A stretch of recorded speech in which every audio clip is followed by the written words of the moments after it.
새벽 3시. 잠 못 들고 천장만 멍하니 바라보고 있죠. 숨은 턱턱 막히고 머릿속에선 낮에 나눴던 그 대화가 지겹도록 무한 반복됩니다. 결국 핸드폰을 집어들지만 역시나 새로운 메시지는 없습니다. 무언가 썼다, 지웠다, 썼다, 지웠다. 명치를 꽉 누르는 이 기분, 그리고 뇌를 잠식하는 비명. 제발 떠나지만 마. 단도직입적으로 말할게요. 그거 사랑 아닙니다. 사랑이라는 가장 완벽한 가면을 쓴 지독한 두려움일 뿐입니다. 그런데 만약 인류 역사상 가장 위대한 두 스승이 이 지긋지긋한 문제에 대해 완전히 정반대의 해법을 내놨다면 어떨까요? 한 명은 말했습니다. 내 원수까지 미친 듯이 사랑하라. 다른 한 명은 말했습니다. 내 목숨보다 소중한 것에서 손을 떼라. 예수와 부처, 둘 중 대체 누가 옳았을까요? 진짜 반전이 뭔지 아세요? 둘 다 맞았다는 겁니다. 아니, 더 정확히는 둘의 가르침이 따로 놀 땐 반쪽짜리 진실에 불과하지만 하나로 합쳐지는 순간 상상도 못한 힘을 발휘한다는 거죠. 오늘 우리는 인류의 가장 위대한 두 가지 사랑법, 예수의 사랑과 부처의 사랑을 말 그대로 박살내고 완전히 새롭게 재조립해볼 겁니다. 이 영상이 끝날 때쯤 당신은 왜 둘 중 하나를 고르는 게 최악의 선택인지, 그리고 이 둘을 융합하는 것이 어떻게 당신의 모든 인간관계를 구원할 수 있는지 깨닫게 될 겁니다. 자, 심호흡 한번 하시고 이제 시작합니다. 요즘 인간관계 진짜 지뢰밭 같지 않아요? 네, 그거 착각 아닙니다. 스와이프 한 번에 시작되고 또 한 번에 끝나버리는 관계. 스크롤 한 번에 내 인생과 비교되는 남의 인생. 주변에선 다들 말하죠. 안정감은 찾고 싶은데 집착은 하지마. 신경은 써주길 바라면서 너무 빠지진 마. 아니, 대체 어쩌라는 걸까요? 이 모순투성이의 요구 속에서 우린 완전히 길을 잃어버렸습니다. 기가 막힌 건 지금으로부터 무려 2000년 전에도 이 지긋지긋한 인간의 딜레마를 정면으로 꿰뚫어본 두 거인이 있었다는 겁니다. 그리고 그들이 내놓은 해법은 그야말로 서로의 정반대편에 서 있었죠. 한 명은 흙수저 목수에서 세상을 뒤흔든 혁명가 예수였습니다. 그의 해법은 미친 사랑이었어요. 바로 아가페 말입니다. 내 원수까지 끌어안고 그 사랑을 위해 내 목숨까지 던져버리는 그야말로 급진적이고 두려움 없는 사랑 말입니다. 반대편엔 황금수저 왕좌를 내던지고 깨달음을 얻은 자 부처가 있었죠. 그의 해법은 텅 빈 사랑이었어요. 즉, 자비의 마음이었죠. 그 어떤 것도 움켜쥐지 않고 그 누구에게도 기대지 않으며 모든 존재를 평등하게 사랑하는 무집착의 경지. 자, 여기서 대부분이 착각합니다. 이 둘이 전혀 다른 얘기를 했다고요. 천만에요. 두 사람은 똑같은 퍼즐의 다른 조각을 들고 있었을 뿐입니다. 둘 다 이것 아니면 끝장이라는 결핍의 함정과 두려움이 어떻게 우리를 병들게 하는지 정확히 꿰뚫어 봤어요.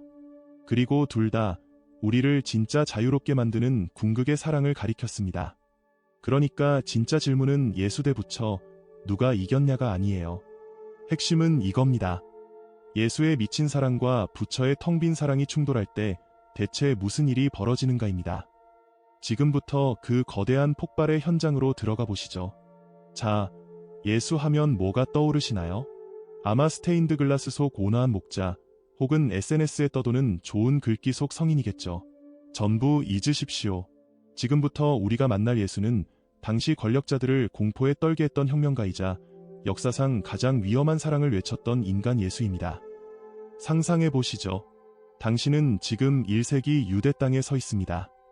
로마 군합발이 당신의 땅을 짓밟고 종교 지도자들은 누가 깨끗하고 누가 더러운지 끊임없이 선을 긋습니다. 누구와 밥을 먹고 누구와는 스치기만 해도 부정해지는지 모든 것이 정결법이라는 차가운 경계선 위에 놓여 있죠.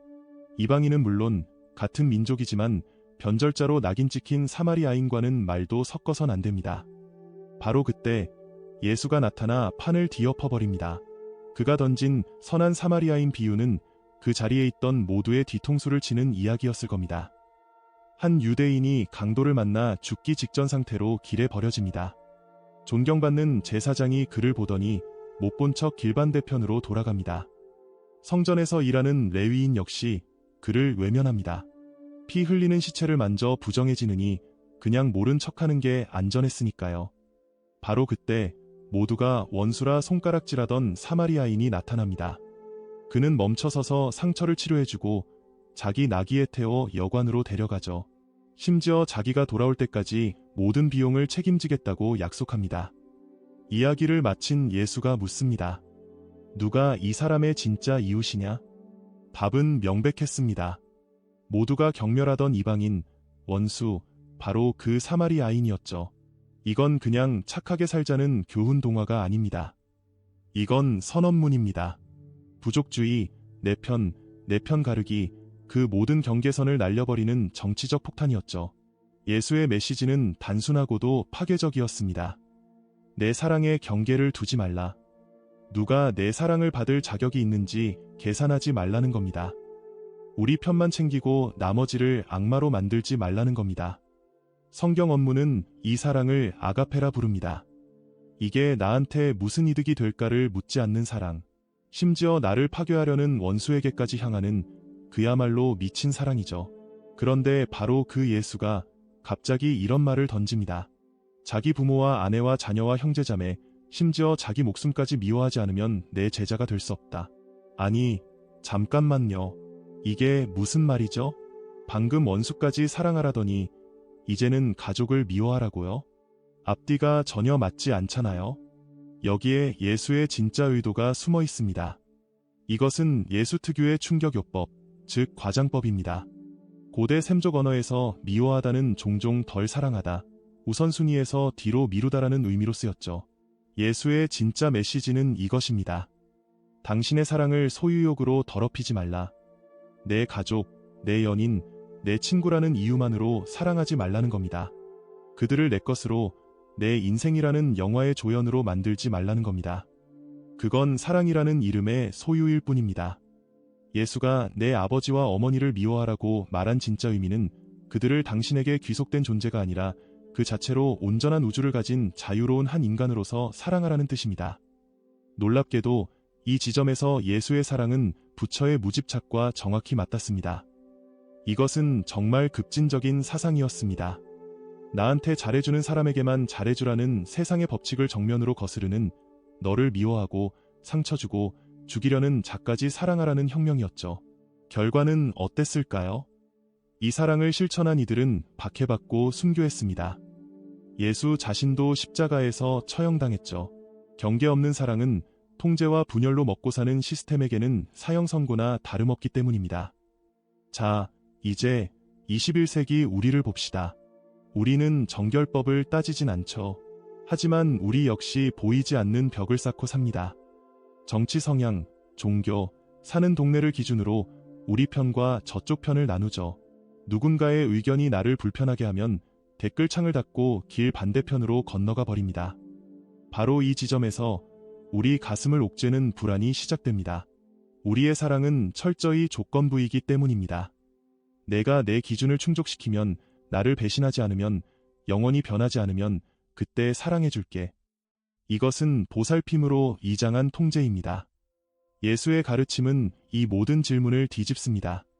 저 사람이 자격이 있나가 아니라 지금 이 순간 사랑이라면 어떻게 행동할 것인가라고 물으라고 말입니다. 사랑은 유한한 자원이 아니니 무한한 것처럼 베풀라는 것.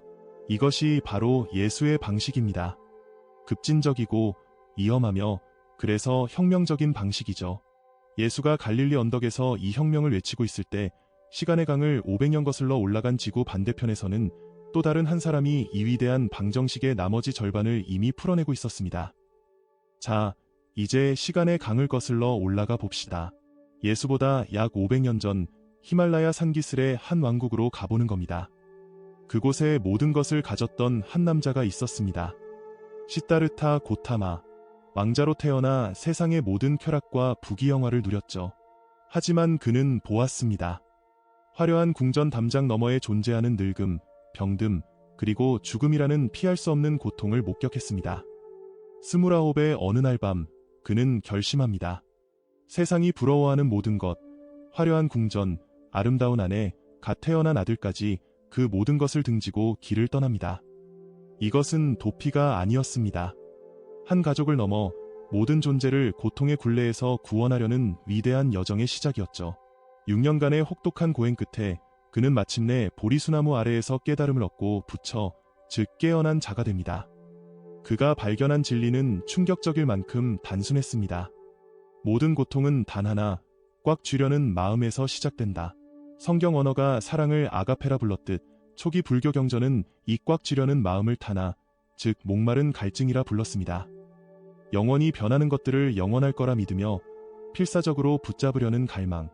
우리는 사랑하기에 통제하려 하고 내 곁에 묶어두려 하며 내가 원하는 모습으로 사랑을 돌려받으려 합니다.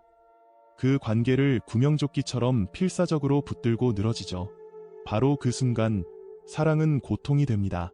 부처는 말했습니다. 내려놓아라. 이건 신경 끄고 냉정해져라는 말이 결코 아닙니다.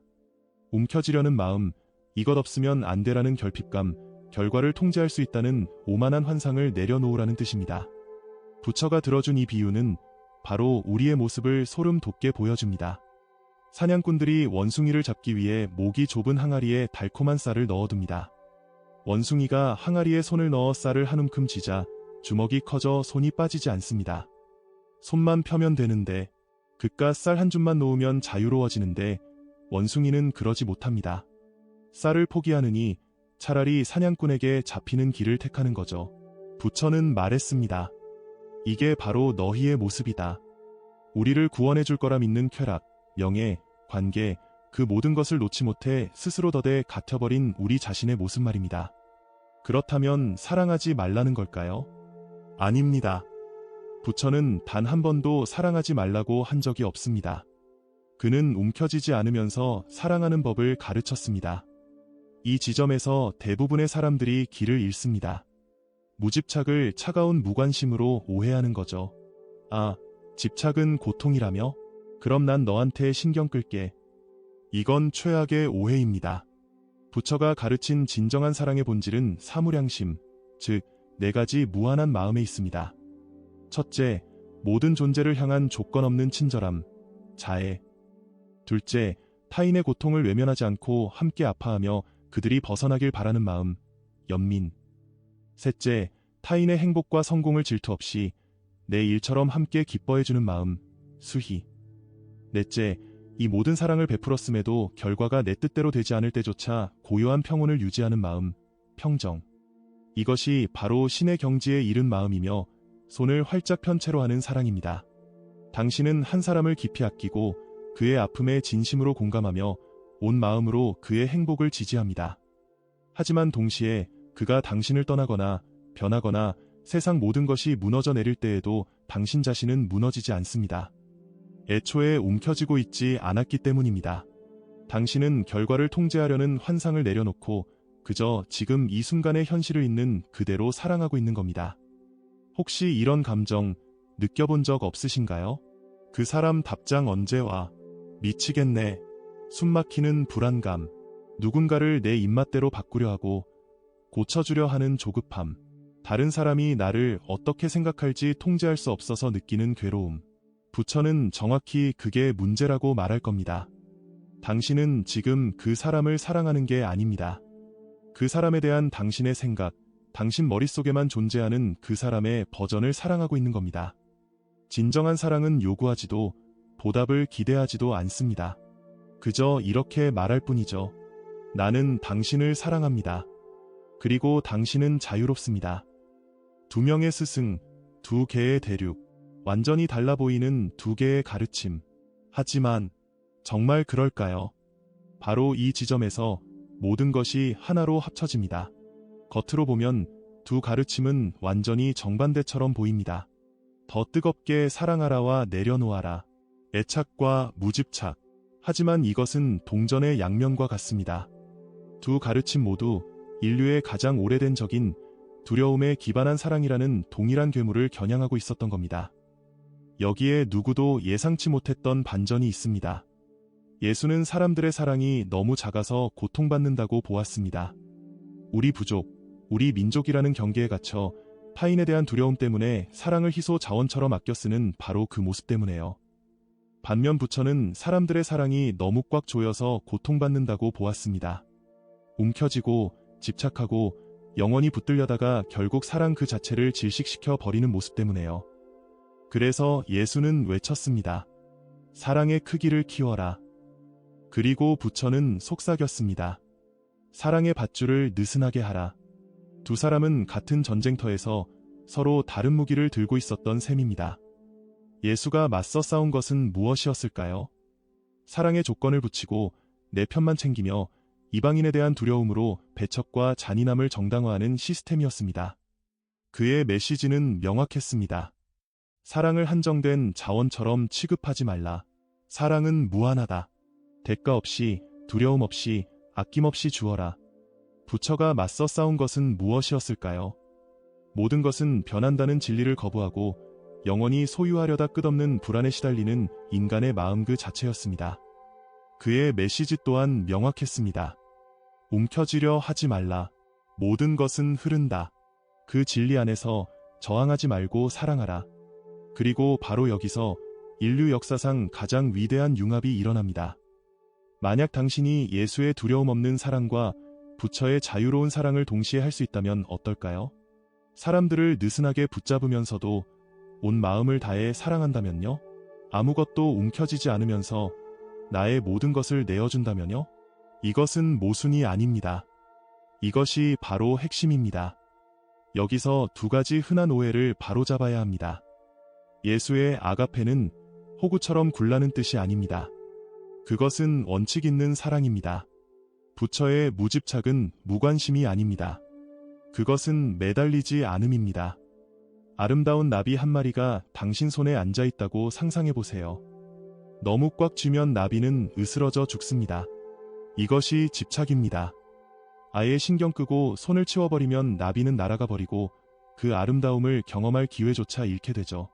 이것이 무관심입니다. 진정한 사랑은 나비가 편히 쉴 수도 있고 또 원할 땐 언제든 자유롭게 날아갈 수도 있도록 그저 손바닥을 활짝 편 채로 있는 것입니다. 움켜쥐면 사랑은 죽고 외면하면 굶주리지만 손을 펼 때 사랑은 비로소 숨을 쉽니다. 이것이 바로 두 위대한 가르침의 융합입니다. 당신은 손바닥을 편 채로 사랑합니다. 예수의 수준으로 깊이 아끼고 기꺼이 희생하며 온 마음으로 연민을 베풉니다. 하지만 동시에 부처처럼 움켜쥐지 않습니다. 요구하지도 통제하려 하지도 않죠.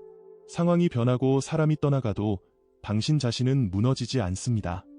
당신은 믿고 내려놓고 결과에 대한 집착을 놓아버렸기 때문입니다. 진정한 자유는 바로 그곳에 있습니다. 자, 여기서 흥미로운 질문이 떠오릅니다. 이 두 위대한 가르침은 역사 속에서 실제로 만난 적이 있었을까요? 알렉산더 대왕의 동방원정, 실크로드를 통한 교역, 심지어 고대 아프가니스탄 지역에 존재했던 그리스 불교 왕국까지 두 문명이 교류했다는 증거는 차고 넘칩니다. 일부 학자들은 초기 기독교의 수도원 제도가 불교의 수행 공동체에서 직접적인 영향을 받았다고 주장하기도 합니다.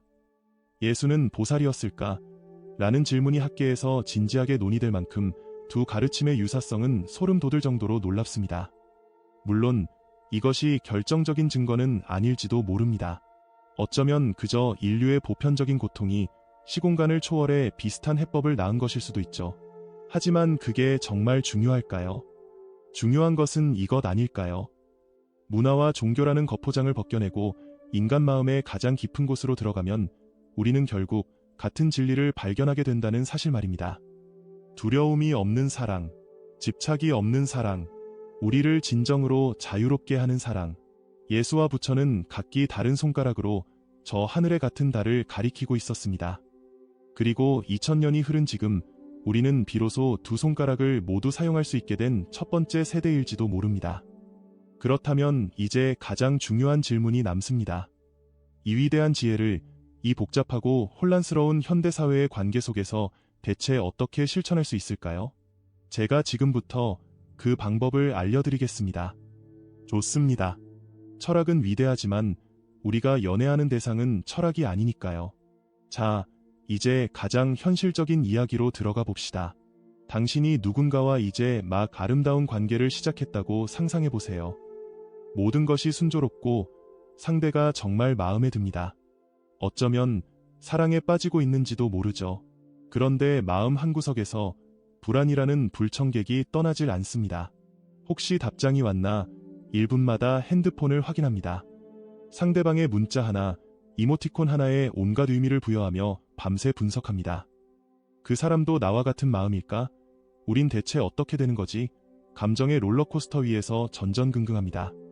그 모든 감정의 가장 밑바닥에는 무엇이 있을까요? 바로 두려움입니다. 그가 나를 떠날 거라는 두려움. 내가 결국 부족한 사람으로 판명될 거라는 두려움.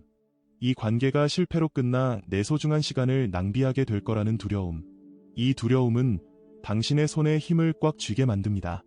당신은 매달리고 끊임없이 사랑을 확인받으려 합니다. 그리고 미묘하게 혹은 노골적으로 관계를 통제하려는 감독이 되기 시작합니다. 대화를 원하는 방향으로 유도하고 상대의 마음을 떠보기 위해 일부러 상황을 만들기도 하죠. 가슴에 손을 얹고 솔직해져 봅시다. 이거 우리 모두의 이야기 아닌가요? 자, 바로 이 지옥 같은 감정의 소용돌이 속으로 두 명의 위대한 스승을 초대해 봅시다. 예수라면 어떻게 할까요? 그는 당신의 어깨를 잡고 이렇게 말할 겁니다. 두려워 말고 사랑하라. 그 사람을 내 마지막 희망인 것처럼 대하지 마라. 상실의 고통을 감당하지 못할 연약한 존재처럼 굴지 마라. 내가 원하는 대로 행동해야만 사랑을 주겠다는 조건을 걸지 마라. 온전히 너 자신을 보여주고 애정을 아낌없이 표현하며 두려울 때조차 친절하라. 그 사람은 이미 완전하고 자유로운 존재이니 그 자유를 존중하며 사랑하라. 그럼 부처는 어떻게 할까요? 그는 고요히 미소 지으며 이렇게 말할 겁니다. 움켜쥐려는 그 마음을 내려놓아라. 너는 그 사람을 소유할 수 없고 미래를 통제할 수도 없다. 이 관계를 내가 원하는 모양으로 억지로 조각할 수 없다. 밤하늘의 달과 지구를 생각해보세요. 수억 년간 서로의 곁을 맴돌지만 결코 서로를 붙잡아두려 하지 않습니다. 달은 지구에 매달리지 않습니다. 그저 자신의 궤도를 돌 뿐이죠. 함께 있지만 자유롭게요. 초기 불교 경전의 가르침처럼 모든 조건 지어진 것들은 영원하지 않다. 이것은 비관적인 저주가 아니라 세상을 있는 그대로 보는 지혜의 눈입니다. 결국 당신이 할 수 있는 일은 이것입니다. 특정한 결과를 기대하지 않고 지금 이 순간 그 사람을 사랑하는 것. 핸드폰을 그만 새로 고침하고 상대의 마음을 읽으려는 독심술을 멈추고 일어나지 않은 미래에 대한 불안을 내려놓으세요. 그저 그 사람이 잘 되기를 바라는 순수한 선의, 자애를 실천하세요. 일이 내 뜻대로 되지 않을 때도 마음의 평정을 유지하는 평정을 연습하세요. 알아야 한다는 강박, 통제해야 한다는 욕망을 내려놓고 현실이 스스로의 모습을 드러내도록 믿고 맡기세요. 하지만 여기서 가장 교묘한 함정이 있습니다. 때로 우리는 누군가를 사랑한다고 생각하지만 사실은 그 사람이 나 자신에 대해 느끼게 해주는 감정을 사랑하고 있을 뿐입니다. 좋은 연인처럼 보이고 싶어서 잘해주고 필요한 사람이라는 느낌을 받고 싶어서 곁을 지키고 현명한 조언자로 인정받고 싶어서 조언을 합니다. 이것은 사랑이라는 가면을 쓴 자기애에 불과합니다. 여전히 상대를 내 만족을 위한 도구로 이용하고 있는 것이죠. 예수와 부처가 가르친 진정한 사랑은 이렇게 말합니다. 그 사람 자체를 사랑하라. 사랑을 통해 내 모습이 어떻게 비칠지, 타인에게 어떤 인정을 받을지, 혹은 스스로 괜찮은 사람이라는 만족감을 얻기 위해 사랑하는 것이 아닙니다. 상대방이 나에게 어떤 특별한 감정을 안겨주기 때문에 사랑하는 것도 아닙니다. 그저 그들이 이 세상에 실제하는 소중하고 자유로운 존재 그 자체이기에 사랑하세요. 이융합의 사랑을 실천하면 마법 같은 일이 일어납니다. 당신은 상대를 깊이 사랑합니다. 현재에 충실하고 친절하며 정직하고 늘 그 자리에 있어줍니다. 그러면서도 그가 떠나도 괜찮습니다. 신경 쓰지 않아서가 아닙니다. 초연해져서도 아닙니다. 당신이 환상이 아닌 실제 그 사람을 사랑하고 있기 때문입니다. 당신이 그를 움켜쥐고 있지 않기 때문입니다. 그리고 가장 중요하게는 무슨 일이 일어나든 나 자신은 온전하고 괜찮을 것이라고 굳게 믿기 때문입니다. 당신은 비로소 이렇게 말할 수 있게 됩니다. 나는 이 관계를 진심으로 원하지만 당신을 억지로 붙잡지는 않겠습니다. 이것이 바로 세상에서 가장 매력적인 태도입니다. 당신이 누군가를 필사적으로 필요로 하지 않게 될 때, 움켜쥐기를 멈출 때 당신은 더 이상 상대를 질식시키지 않습니다. 오히려 상대방이 자유롭게 당신을 선택할 수 있는 숨쉴 공간을 주는 거죠. 만약 그들이 당신을 선택하지 않는다면요? 물론 마음은 찢어지게 아플 겁니다. 슬퍼하고 상실감을 느끼겠죠. 하지만 당신은 무너지지 않습니다. 역시 난 부족한 사람이야 라거나 다시는 사랑 같은 건 못할 거야 라는 절망의 소용돌이에 빠지지 않습니다. 당신의 가치가 그 사람이 머무르고 떠나는 것에 달려있지 않았기 때문입니다. 이것이 바로 손을 편채하는 사랑, 예수와 부처의 융합입니다. 두려움 없는 관심, 그리고 지혜로운 무집착. 여기서 중요한 점 하나. 무집착은 경계가 없다는 뜻이 아닙니다. 오히려 그 반대입니다. 손을 편다는 것이 샌드백이 되겠다는 의미는 결코 아닙니다. 경계는 사랑이 통제로 변질되는 것을 막아주는 안전장치입니다. 당신의 통제, 그리고 상대의 통제, 그 둘 모두로부터요. 당신은 누군가를 깊이 사랑하면서도 단호하게 말할 수 있어야 합니다. 나는 당신을 아끼지만 이런 행동은 받아들일 수 없습니다. 당신에게 상처를 주는 관계로부터 돌아서면서도 그 사람에 대한 연민을 잃지 않을 수 있습니다. 지금 당장 당신의 삶에 적용해 볼 수 있는 구체적인 연습법이 있습니다. 저는 이걸 손바닥 펴기 연습이라고 부릅니다. 멈추세요. 불안한 마음에 문자를 보내거나 대화를 시작하거나 어떤 결정을 내리기 직전에 잠시 멈추세요. 이름을 붙이세요. 내면의 목소리에 귀 기울여 보세요. 내가 지금 정말로 두려워하는 건 뭐지? 그리고 그 두려움의 이름을 불러주세요. 예를 들어 버려질지도 모른다는 두려움처럼 말이죠. 숨을 쉬고 손을 펴세요. 5초간 숨을 깊이 들이쉬고 내쉬세요. 그리고 꽉 쥔 주먹을 풀듯 물리적으로 당신의 손바닥을 활짝 펴보세요. 어깨와 손의 긴장이 풀리는 것을 느껴보세요. 진실을 말하세요.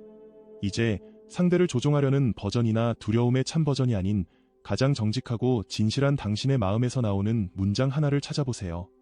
그리고 그것을 기반으로 행동하세요.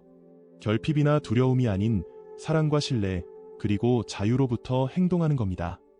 이것은 친구, 가족, 직장 동료 등 당신이 무언가를 움켜쥐고 있다는 걸 깨닫는 모든 관계에 적용할 수 있는 강력한 연습입니다. 주먹을 펴고 손바닥으로 사랑하세요. 두려움 없이, 그리고 자유롭게. 그것이 바로 예수와 부처가 함께 걷는 길입니다. 자, 이제 우리가 처음 출발했던 그곳으로 돌아가 봅시다. 새벽 3시의 불안감, 심장을 옥죄던 그 감각, 머릿속을 떠나지 않던 끝없는 독백. 만약 그 문제의 정답이 더 뜨겁게 사랑하기도, 더 차갑게 무시하기도 아니라면요? 만약 그 해답이 그 둘 모두를 동시에 해내는 것이라면 어떨까요? 예수와 부처는 정반대의 것을 가르친 게 아니었습니다. 서로의 빈 곳을 채워주는 하나의 완성된 진리를 가르쳤습니다. 예수는 우리에게 두려움 없이 사랑하라고, 계산 없이 베풀고, 심지어 원수까지 돌보며 모든 위험을 감수하고서라도 온전히 함께하라고 가르칩니다. 부처는 우리에게 자유롭게 내려놓으라고, 움켜쥐려는 마음을 놓고 모든 것은 변한다는 진리를 받아들이며 모든 것이 무너져 내리는 순간에도 평정심을 잃지 말라고 가르칩니다. 이 둘이 만나자 경이로운 것이 탄생합니다. 맹렬하면서도 자유롭고 모든 것을 내어주면서도 평화로운 사랑, 열정적이면서도 집착하지 않는 사랑. 당신은 마침내 손을 편 채로 사랑하게 됩니다. 이것은 포기가 아니라 가장 높은 경지의 힘입니다. 진실로 가장 강한 사랑은 움켜쥐거나 요구하지 않으며 압박 속에서 무너지지도 않기 때문입니다. 그런 사랑은 상대에게 숨쉴 공간을 주고 현재에 온전히 머무르며 서로를 자유롭게 합니다. 그리고 가장 역설적인 기적은 바로 그때 일어납니다. 당신이 결과를 통제하려는 시도를 멈출 때 사람들은 비로소 당신 곁에서 편히 숨을 쉴 수 있게 됩니다. 그들은 덫에 걸린 사냥감이 아니라 자유로운 영혼으로서 진심으로 원해서 당신을 선택하게 되죠. 이 모든 것을 단 하나의 문장으로 압축할 수 있습니다. 집착은 말합니다. 내 것이 되어줘. 사랑은 속삭입니다. 그저 당신이 잘 지내기를 바랄 뿐이야. 이것이 전부입니다. 집착은 당신이 내 곁에 머물고 내가 원하는 대로 행동하며 나의 공허함을 채워주기를 바랍니다. 하지만 사랑은 당신이 성장하고 번성하며 이 세상에서 가장 빛나는 당신 자신이 되기를 바랍니다. 설령 그 길의 끝에 내가 없다고 할지라도 말입니다. 예수와 부처, 두 사람 모두 바로 이런 종류의 사랑을 가리키고 있었습니다.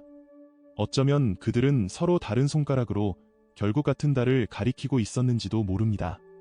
그들의 가르침이 역사적으로 정말 맞났는지, 실크로드를 따라 비밀스러운 지혜가 오갔는지, 예수가 알려지지 않은 청년 시절의 불교 승려들과 함께 명상했는지, 우리는 영원히 알 수 없을 겁니다. 하지만 저는 그것이 흥미롭지만 결국 우리를 빗나가게 하는 질문이라고 생각합니다. 진짜 중요한 질문은 이것입니다. 만약 둘 다 옳았다면 어떨까요? 만약 우리가 굳이 하나를 선택할 필요가 없다면요? 만약 예수처럼 전부를 걸고 사랑하면서 동시에 부처처럼 미련 없이 내려놓을 수 있다면요? 만약 그 제3의 길, 이 융합이야말로 우리를 진정으로 자유롭게 하는 열쇠라면 어떨까요? 물론 이 너머에는 우리가 감히 파악할 수 없는 더 깊은 차원이 있을 겁니다. 신적인 사랑, 불성, 우리가 어떤 이름으로 부르든 우리의 개념을 초월하는 무언가가 있겠죠. 하지만 우리는 오늘 사랑을 실천하기 위해 우주의 모든 미스터리를 풀 필요는 없습니다. 다음 한 걸음을 내딛기 위해 완벽한 깨달음이 필요한 것도 아닙니다. 솔직히 고백하겠습니다. 저 역시 이 길 위에서 수천 번 넘어졌습니다.